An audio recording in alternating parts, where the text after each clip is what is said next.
61 हिजरी 10 मुहर्रम के दिन करबला के मैदान में जब हजरत इमाम हुसैन का सर मुबारक तन से जुदा कर दिया गया, जब आपको शहीद कर दिया गया, तो फौज यजीद ने रसूलुल्लाह सल्लल्लाहु अलैहि वसल्लम की निवासियों को कैद कर दिया और इमाम हुसैन और इनके साथियों को बेगौर कफन जमीन करबला में छोड़कर कूफा और शाम की तरफ रवाना हो गए। तो यूं रसूलुल्लाह सल्लल्लाहु अलैहि वसल्लम का नवासा जमीन करबला में बेगौर कफन पड़ा रहा। इतने में पूरे आसमान पर अंधेरा छा गया। लोग सोचने लगे कि शायद रात हो चुकी है। आसमान में तारे आपस में टकराने लगे। कहा जाता है कि इस वक्त आसमान से खून की बारिश हुई थी, यानी हजरत इमाम हुसैन के गम में आसमान भी खून के आंसू रो रहा था। 61 हिजरी 10 मुहर्रम की शाम को एक सफेद कबूतर करबला के मैदान के ऊपर से गुजर रहा था। इसने देखा कि करबला की तपती जमीन पर नवासा रसूल का जिस्म मुबारक मैदान में तन्हा बेगौर कफन पड़ा है। वो कबूतर चीखता हुआ आसमान से उतरकर जमीन पर आ गया और दूसरे परिंदों से कहने लगा, क़यामत आ गई, इमाम हुसैन को कत्ल कर दिया गया और रसूलुल्लाह सल्लल्लाहु अलैहि वसल्लम के खानदान का खून करबला के मैदान में बिखरा पड़ा है। यूं कबूतर मक्का में आकर फिरने लगा और इमाम हुसैन के गम में रोने लगा, और इस सफेद कबूतर ने अपने आप को इमाम हुसैन के खून से तर कर लिया और वापस उड़ गया। फिर वो कबूतर उड़ता हुआ मदीना शरीफ जा पहुंचा और तवाफ के अंदाज में हुजूर अकरम सल्लल्लाहु अलैहि वसल्लम के रोजे मुबारक के इर्द गिर्द चक्कर काटने लगा। इस कबूतर के परों से खून के कतरे टिपक रहे थे। मदीना के लोगों ने जब इस कबूतर का हाल देखा तो वो हैरानो परेशान हो गए और आपस में बातें करने लगे कि आखिर ये मामला क्या है। इसके बाद जब मदीना के लोगों को हजरत इमाम हुसैन की शहादत की खबर मिली तो इन लोगों को समझ आ गया कि ये सब पहले जाहिरी तौर पर हजरत इमाम हुसैन की शहादत की खबर रोजा रसूल पर पहुंचाने के लिए ये सफेद कबूतर हाजिर हुआ है। इसलिए बुजुर्गों ने इरशाद फरमाया कि दुनिया में जो सफेद कबूतर हैं वो इसी कबूतर की नस्ल से हैं। इसलिए अल्लाह पाक ने इन सफेद कबूतरों में शिफा और बरकत रखी है। दोस्तों, तारीख में लिखा है कि मदीना के बाहर एक श्याम नाम का यहूदी रहता था। इसकी एक लड़की थी जो जहरी शक्ल सूरत में बहुत खूबसूरत थी, मगर इसको अचानक होड़ का मर्ज हो गया जिससे इसके हाथ पैर और आंखों ने काम करना बंद कर दिया और वो नबीना हो गई। इस लड़की की हालत देखकर इस मोहल्ले के और आस पड़ोस के लोग इस लड़की को शदीद नफरत की निगाहों से देखने लगे कि ये मर्ज इस लड़की से हमें भी न लग जाए। जब इस यहूदी ने देखा कि सब लोग इसकी बेटी को नफरत की निगाहों से देखते हैं तो वो यहूदी तंग आकर अपनी इस बेटी को लेकर अपने गांव से निकल गया और दूर जाकर एक बाग में रहने लगा। अब वो यहूदी दिन भर शहर में काम करता और शाम को वो अपनी बेटी के पास आ जाता।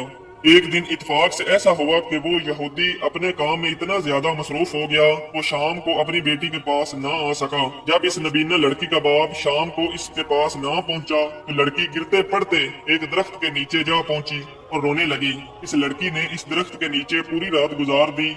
जब सुबह हुई तो इस लड़की ने महसूस किया कि इसके करीब ही एक दूसरे दरख्त के ऊपर परिंदे की चीख भरी आवाज आ रही है।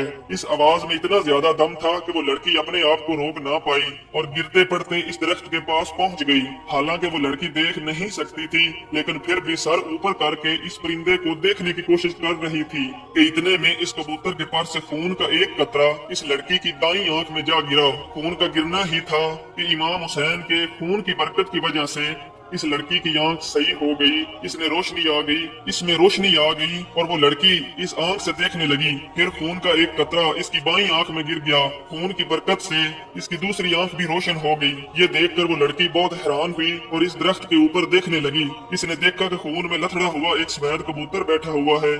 वो लड़की इस कबूतर को देख रही थी। इतने में खून के कुछ और कतरे इसके जिस्म पर गिर गए। इमाम हुसैन के खून की बरकत की वजह से इस लड़की की तमाम बीमारियां खत्म हो गई। अब वो लड़की ऐसे हो गई जैसे इसे कोई मर्ज था ही नहीं।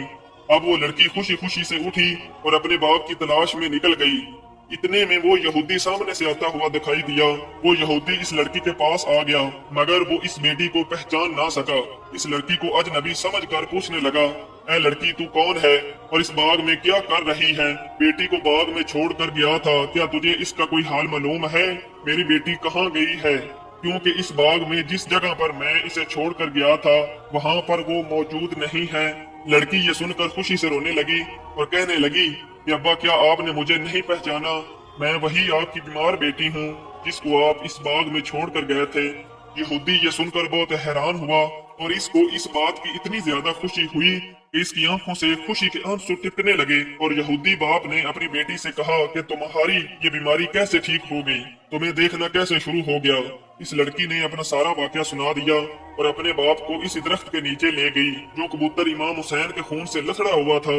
ابھی وہ اس درخت کے اوپر بیٹھا ہوا تھا اور روتے ہوئے دردناک آواز نکال رہا تھا۔ یہودی نے اس کبوتر کی جانب مخاطب ہو کر کہا، کیا مبارک پرندے، تیری اس دردناک آواز کے پیچھے کیا درد ہے، اور تیرے پروں سے ٹپکنے والا مبارک خون کس کا ہے جس میں اللہ نے اتنی برکت رکھی ہے؟ پھر جیسے تیسے اس یہودی نے اس پرندے کے بارے میں معلومات حاصل کر لی۔ جب اس یہودی کو پتا چلا کہ یہ جو کبوتر کے اوپر خون لگا ہوا ہے یہ امام حسین کا خون ہے اور اسی خون کے ذریعے سے میری بیٹی ٹھیک ہوئی ہے، اس کو دکھنا شروع ہو گیا ہے اور اس کا کوڑ کا مرض بھی ٹھیک ہو گیا ہے۔ یہودی کہنے لگا، اگر حسین کے نانا حق پر نہ ہوتے، اگر نواس رسول حق پر نہ ہوتے تو آپ کے خون کے قطروں میں ایسی خیر و برکت کا ظہور پیدا نہ ہوتا اور میری یہ اپاہج لڑکی کو شفا نہ ملتی۔ اس کے بعد وہ یہودی اپنی اسی بیٹی کے ساتھ وہیں پر کلمہ پڑھ کر مسلمان ہو گیا، اور پھر جب بھی کوئی اسلام قبول کرنے کی وجہ سے پوچھتا تو وہ اس واقعہ کو پورا تفصیل کے ساتھ بیان کرتا۔ سلام ہو رسول اللہ صلی اللہ علیہ وآلہ وسلم کے خاندان پر،